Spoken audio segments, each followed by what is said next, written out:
And then we've also got James and Melissa. James is the Geelong Clubs Coordinator and Melissa is the Student Training and Programs Coordinator at DUSA. So we'd just like to thank you all so much for coming and joining our session and our presentation for how to run a cross-collaborative club event. Now, before we start, we will just let everyone know that this Zoom session is being recorded. And we would just like to request if everyone could please keep their mics on mute during the presentation just to avoid any audio disruptions. And then we will have a couple of minutes left at the end for a short Q&A session. So I'll dive in. So today we will be giving an overview on how 5 Burwood and Geelong clubs collaborated on our virtual event called NAIDOC Week at Deakin in 2020. Now, before we start, I would just like to do an acknowledgement of country. So as we gather for this meeting, physically dispersed and virtually constructed, let us take a moment to reflect on the meaning of place, and in doing so, recognise the various traditional lands on which we do our business today. For myself, it's the Kabi Kabi and Jinnabara people. And we acknowledge the elders past, present and emerging of all the land that we work and live on, and their ancestral spirits with gratitude and respect. So I'll just give a quick overview of what we will be covering in our presentation today. So we will go into a bit about what NAIDOC Week is, the club events, then the event planning process, accessibility, how we actually ran the event, any challenges that we faced, and then lessons that we learned, and then the outcome and some tips we have for others who are wanting to run a similar event in the future. Okay. So our event was carried out during National NAIDOC Week, which stands for National Aborigines and Islanders Day Observance Committee. And it's a time where celebrations are held across Australia each July to celebrate the history, culture and achievements of Aboriginal and Torres Strait Islander people. Due to COVID, however, it was held in November last year with the theme Always Was and Always Will Be. For our event, we collaborated with Fairtrade Vision, Geelong and Burwood, Nomad, the Deakin Health Promotion Society and the Deakin Networking and Entrepreneurship Society. And our event was split up into 2 parts across the week, one being our Facebook video interview series with guest speakers like Kiri Wicks from the Nakiri Institute at Deakin, and then other Aboriginal people and non-Indigenous allies who have worked to promote the health of Aboriginal and Torres Strait Islander people. We had speakers from Breast Screen Victoria, Spark Health Australia, Clothing the Gap, and then an Indigenous student from Deakin University, and EDVOS, which is the Eastern Domestic Violence Service. Then the second part of our event was an online raffle that we held on Humanitics, which involved 3 prize packs from Clothing the Gap, then Urali Creative, and then Jaron Street, which with all the proceeds going towards Spark Health Australia.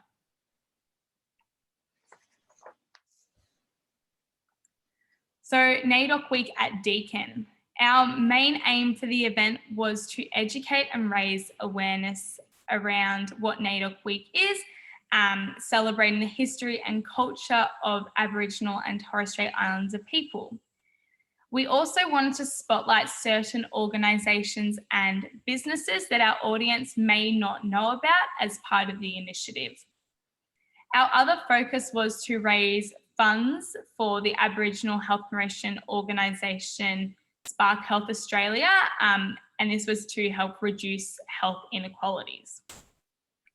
We also hope that this event would increase student engagement by promoting discussions around Aboriginal culture and what it means to be an ally, whilst also providing information about working within the Aboriginal community and Indigenous health settings, as many of our members may find themselves going into this area of employment in the future. So we'll just start discussing the actual event planning. I will start off by mentioning how to get involved with other clubs, as we have already had a question about this. The best way to do this is to jump onto the DUSA website and look at the club lists that they have between all of the different locations, the Deakin locations, and then find clubs that have a similar goal or values to you, to your club, and then reach out to them via email or social media. For the event planning process, we held a lot of Zoom meetings to discuss ideas and make decisions.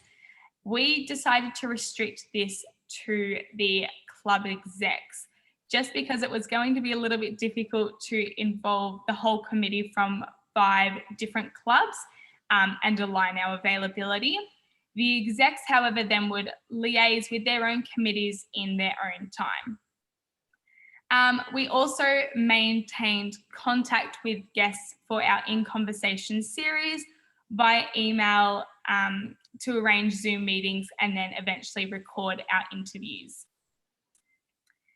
So our clubs decided to use Messenger and email for communication. You are welcome to use other platforms such as WhatsApp or Microsoft Teams. However, we just found that these were the ones that worked the best for us.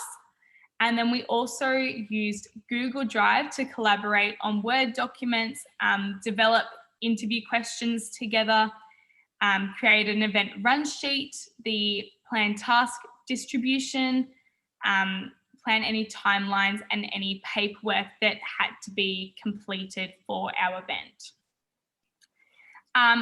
It is really important to ensure that you have all of your paperwork completed well before the event, so that these can all be submitted as one event package for the event.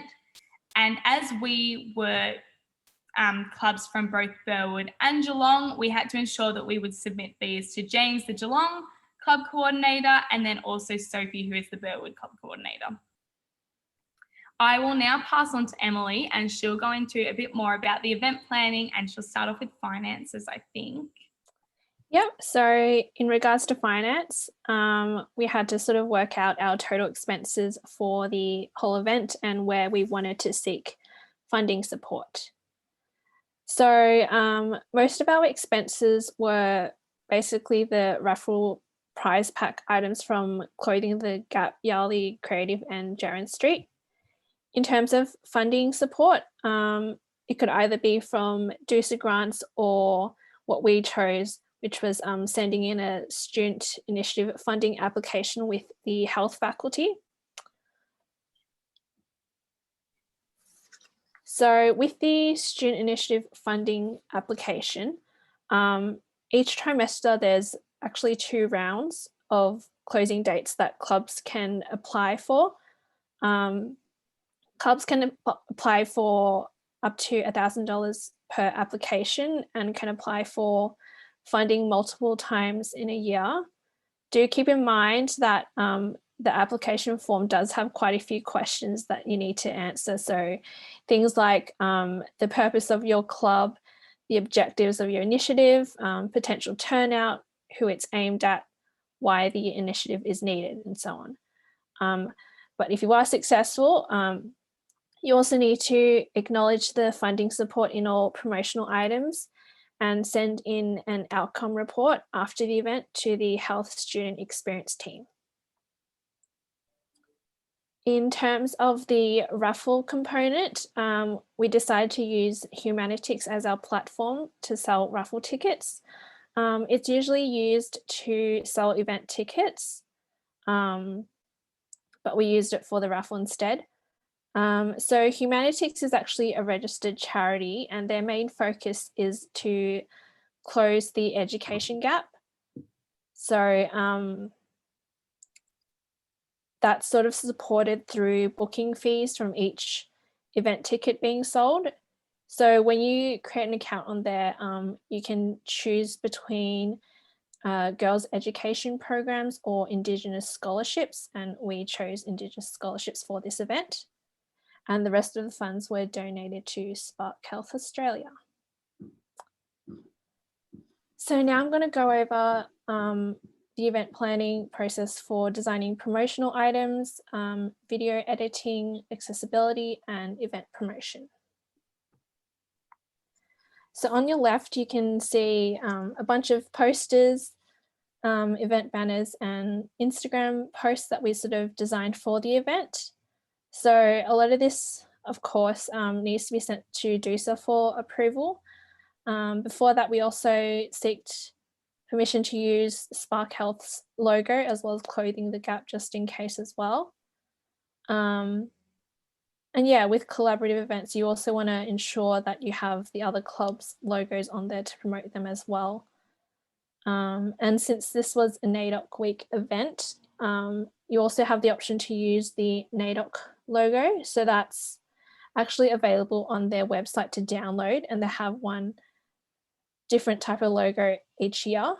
All they request is that you use it in its entirety. So it usually just has the NAIDOC logo and then the theme and the dates next to it. And yeah, and also have a bit of a statement at the bottom or something acknowledging the funding support that you received from the health faculty. Now I'll go into video editing and accessibility. So with video editing, again, if you're using certain logos, you do need approval for that. So for the interview with Kiri Wick, she actually requested us to use the No Kiri Institute logo. And it also happens to have the Deakin logo on there as well. So we decided to send that off to the brand asset coordinator as well for approval. And also in terms of software for editing, I kept it quite simple. We just use iMovie, Microsoft PowerPoint for like transitions, and for captions and subtitling. To speed up process, we used YouTube because it has like an automated captioning function, but that's not accurate as well. So I basically used YouTube and then transferred the captions into Subtitle Horse Shy, which is like a browser-based caption editor, and just manually edited everything. It's quite a time-consuming process, but needs to be done. And that involved a lot of correcting spelling mistakes, spell checking certain Aboriginal and Maori words, and confirming that with guest speakers, and ensuring that visuals are included in terms of the resources that they mentioned in the interview.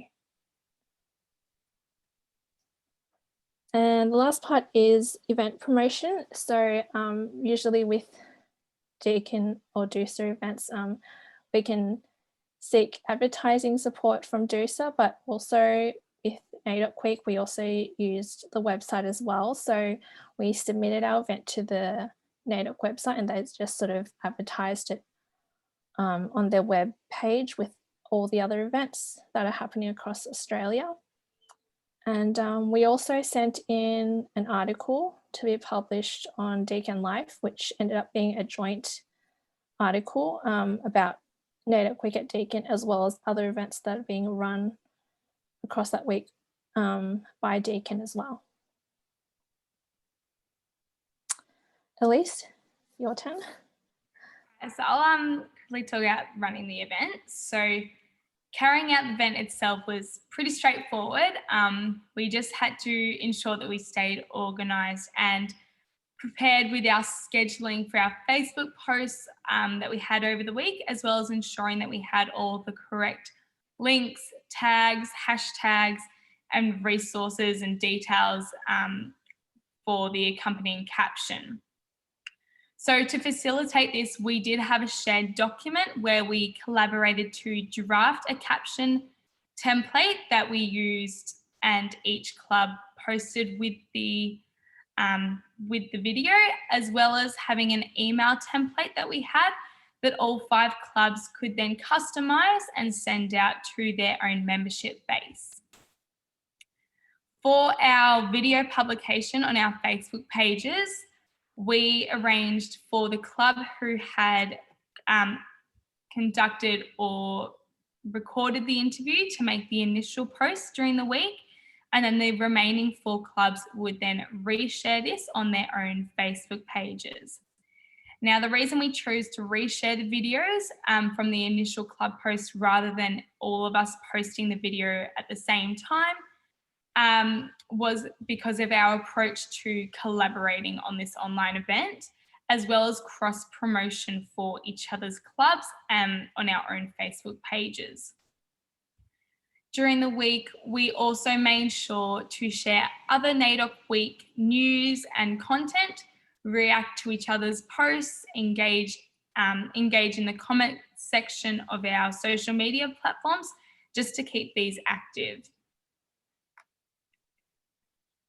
Now, one of our biggest successes for the event was the fact that we raised $630 for Spark Health Australia, and we reached over 7.6 thousand people online for our In Conversation video series, with 1.1 thousand people watching the interview with Kiri Ricks from the Nakuri Institute, and then 4.9 thousand people for the interview with Ben Russell, who's an Indigenous Deakin student. This was largely due to our existing social media followings of the 5 clubs, the organisations and the guests involved in our In Conversation series resharing our videos on their platforms, and then the event promotion that we had through DUSA, the NAIDOC website, and then Deakin Life, as mentioned earlier. We also managed to receive a new social media following from the organisations, businesses and guests that were also involved in the event. So despite all those successes, we still faced quite a few challenges, but we did learn a lot from it. So some of the challenges were that potential guest speakers for our In Conversation series that we sort of had confirmed eventually became unavailable or withdrew their interest from the event last minute. So we did have to sort of reach out to our existing networks, like from uni or from work, to find replacements. So that was a bit stressful. Other challenges, of course, is meeting submission deadlines, as well as for the Deakin Life article publication, just because there were some details that needed to be confirmed, and urgent emails being constantly sent, and just clubs, I guess, not responding in a timely manner at certain instances. So tips is to make sure that all clubs are actually actively responding to emails, and also start event promotion early if you can, ideally 2 weeks beforehand, just to build anticipation, but also be mindful that when you're working with, say, 5 clubs, it's definitely difficult to meet timelines and deadlines, just because everyone's got different schedules and availabilities and all that. Try to schedule your social media posts during peak hours or when most people are active online. So we sort of just stuck to business hours, but I think most of the time people are active after 5 p.m. for weekdays and weekends in the morning. Try to stay organized. We used Google Drive, a lot of shared documents. We created a working checklist. We color coordinated everything, just to sort of distribute the tasks and responsibilities and the workload, and also be open to other ideas and suggestions in terms of how to carry out the event and the whole planning process as well. Okay. So I think that is now the end of our presentation. So thank you for listening. We are open to answering any questions that you may have for us. So you can feel free to turn on your mics or just post it in the Zoom chat and we can do our best to answer any questions.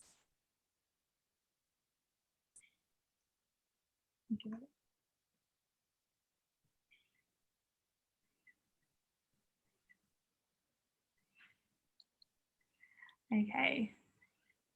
We have one that says, what's the most important lesson you learned from this experience? Staying organized. I feel like it. Yeah. Yeah.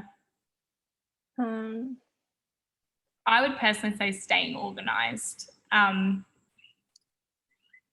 Like everyone that you're working with is pretty busy. And if you can communicate clearly and stay on top of the tasks, things run a lot smoother, and you're not constantly having to chase things up or falling behind on your schedule. And having a clear schedule at the start is a really good way, or a timeline is really important as well. And do you have anything? Also being able to adapt to the situation. We did have to do a lot of last minute changes in terms of confirmed guest speakers initially, and just sort of, yeah, doing last minute changes, just be open to that as well, because things do happen. Last year was quite a difficult period, so a lot of our guest speakers ended up just sort of withdrawing their interest. So I have something else. And also, yeah, we initially were planning on carrying out the event in July, just because that is the initial time. And then we ended up just changing it to November, which sort of worked out, I think, for us in the end. But yeah, just being able to adapt to the situation and change and last minute changes as well. Yeah. We've got another one. Did you have any issues trying to balance communication internally versus external groups that we coordinated with? So I think you might have answered that a little bit. I guess it's probably easier communicating within the planning groups just because we can use Facebook Messenger, and that's a little bit more direct. Planning meetings with external groups, I'd say get onto that quite early because people are pretty busy. Yeah, but I think if you, yeah, Em sort of answered that before. It's a little bit more difficult, but if you keep your emails up and, you know, you can always phone call someone. We did that a little bit, which is easier to actually get on hold with, get someone is, and that's another way you can do it. So just jump and give someone a phone call because they might have seen your email and just forgotten to reply. Yeah. So it looks like Hannah's asked a question as well through the chat. So she's just asked how you first got involved with NAIDOC Week, the collaboration, and how was it initiated? Do you want to start and I'll add? Was it Rachel? Yeah, so I believe Rachel, she's the president of Fair Trade Vision Geelong. She initially wanted to do a NAIDOC Week event, and then I heard James suggested she reach out to Nomad, just because they've also done, I think, NAIDOC Week type events as well in the past, and they contacted them. And then Rachel contacted or reached out to Fair Trade Vision Burwood, their sister club, just because they haven't really had the opportunity to collaborate just because of distance, but since it's all online, that's not really an issue. So I'm also part of Fair Trade Vision Burwood, and I decided to reach out to Deakin Health Promotion Society because I was part of their committee as well, just because it's health promotion related. And then Deakin Networking and Entrepreneurship Society, they joined in last minute, partly because they had previously worked on other events with Fair Trade Vision Burwood. So they were also going to do have scheduled social media posts about NAIDOC Week as well, in terms of like certain businesses that they wanted to promote. So they were also going to do something. So they just ended up joining in as well. Yeah. I think it started off with one club and ended up with 5, which is a pretty good a great turnout of clubs, I think. And it's a great way to get involved with other clubs. So if you do want to do events in the future, you already do have that network then there. Now, we do have a question about were there any issues from having to work across multiple campuses, or was that not applicable because of COVID-19?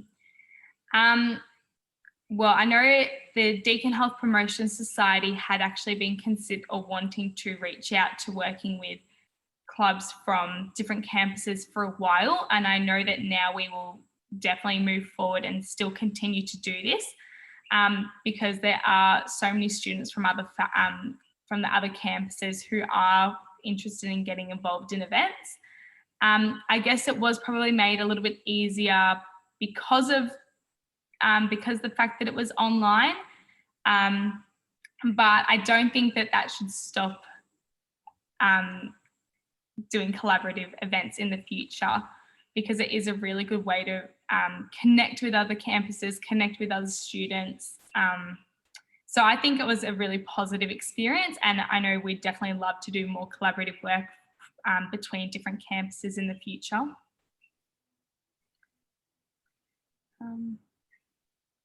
And do you have anything to add? Yeah, it's also been a really positive experience, just learning how other Geelong campus based clubs work. Every club technically works quite differently, but we certainly learned a lot about how other clubs function, being open to different ways of planning for events. And just throwing out ideas in meetings and stuff, and just, learning lots during the process. Yeah, I will also just say that it does take a little bit of time to find the groove of how, when you have so many people working together, what's the easiest way to communicate and get work done. But eventually we found that, and we had a pretty smooth sailing experience after that, I think. Yeah. Emily and Elise, just a quick question for me, just to sort of give some information to the group, but I guess, can you touch on a bit of a timeline of, say, from start to finish? So when you first started, brainstorming the idea and what it might look like, to obviously then to when the event occurred over NAIDOC Week. Can you give some, just some information to the group here today about how long that process sort of took? A long time. So I think it was before, it was in T1. I don't think you were involved then, but I think it was before, it was in T1 before July, just because we had already planned it to be in July.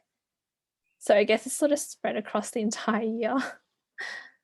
And then, we sort of had guest speakers for the interview confirmed at the time, then eventually things being changed. A lot of other aspects changed for the event. Elise, did you have anything?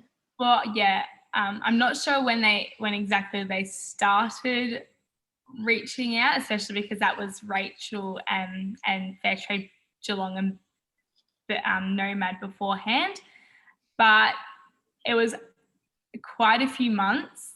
And then also just making sure that after the event, like, we sent out some thank you emails and things to the people who we did interviews with. And that was in November. So there's how many is 7? I think it was the entire year. Yeah, I think it was. Entire year. I think at the start of the year, like Fairtrade, Burwood and Geelong sort of started meeting online for the first time. We initially wanted to meet in person and then COVID happened, and then uni I don't think had just started. And then it's been the whole year basically. It was a bit of a preemptive question for me, that one. So it's just to give it, just wanted to touch on, I guess, the process that it does take. So with any sort of event, but particularly, I guess, collaborative events, it does take probably double the amount of time of what you would if you were running an event by yourself, of which the group sort of touched on within the presentation of, the different sort of stakeholders that they have to liaise with. So probably something to bear in mind is that notice period that obviously you need to give to do so, but even for promotion and just organising all those finer details, it does take a bit of time. So if you are looking at running a collaborative event, certainly allow yourselves and afford yourselves as much time as possible to be able to get something up and running. Yeah. And in saying that, it wasn't full on every single week of the year. There were some downtimes, but then we did have some pretty busy periods where we were trying to get things done. So, yeah. What part of that did you find took the longest? Like, I understand it took a year. What was it? The actual reaching out and organizing a free time for everyone, or was it just making sure there's enough leeway notice for? I'm just trying to. Is it just because you're trying to contact so many different people and trying to get their schedules to line? I think that's part of it. Like you did the interview. How did that go? Yeah, so I did an interview with Lena Charles and Sarah Sheridan, who are both from Clode in the Gap and Spark Health, especially because we were planning a meeting with 2 people, 3 people rather than just 2 people. So we had to line up the schedules for 3 of us. So that took a little bit of time. We actually had a couple of Zoom meetings even before our interview. So the process of planning our interviews, having a meeting to actually get to know each other a little bit before we started having some of these discussions. And then going over some questions, I reckon it would have been about 2 months of back and forth before we even did the actual interview. I think like recording it was fine. It was quite recording it took 20 minutes, but the planning and the recording took a lot longer. And I think that's the main thing when you are doing an interview for us. We did want to ensure that we had made some form of connection with the people that we were interviewing, just because it made the interviews a little bit smoother rather than just meeting and going. So yeah, ensuring to have that time of planning the actual interview, what questions you might ask, or those sorts of things. If you do want to do an interview beforehand, that was probably one of the longer tasks. Yeah. Okay. And then just organizing it all. Yeah. A lot of the paperwork as well. That big application that Emily put up on the screen earlier took a very long time to do. It was a very big application. So if you're looking at something like that, give yourself the time to do it because it's not a small task. Yeah, I think like 5 clubs working on it. We ended up having to request a separate document to submit our application just because we were sort of speaking on behalf of 5 different clubs for the one application. So it's several pages long. So yeah, it's up to you if you guys want to seek funding from the health faculty or just do it the usual way through DUSA. Yeah. Okay, thanks. Makes sense. Did anyone else have any questions for Emily or Elise? If you do, pop it in the chat or feel free to unmute and ask away.